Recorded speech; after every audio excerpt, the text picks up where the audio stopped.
Hello viewers, আসসালামু আলাইকুম। অনেক দিন পরে আসলে লাইভে আসলাম। আজকে একটা ড্রেসিং টেবিল নিয়ে সম্পূর্ণ ফেরেস সিটাং সেগুন কাঠের একটা ড্রেসিং টেবিল করা হয়েছে।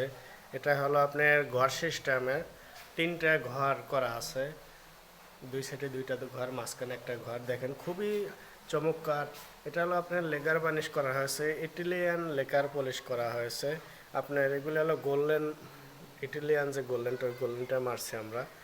সম্পূর্ণ ফেরেস সিটাং সেগুন কাঠ দিয়ে এই ড্রেসিং টেবিলটা করা হয়েছে। ড্রেসিং টেবিলটা হলো 4 ফিট বাই 6 ফিট উচ্চতা। এই ড্রেসিং টেবিলটা, এই জাতীয় কেউ যদি ফার্নিচার অর্ডার করতে চান তাহলে আমাদের সাথে যোগাযোগ করতে পারেন। আমরা এই জাতীয় ফার্নিচারগুলো আপনাদের বানিয়ে দেবো। দেখেন খুবই খুবই চমৎকার হয়েছে। ড্রেসিং টেবিলটাও অনেক সুন্দর হয়েছে।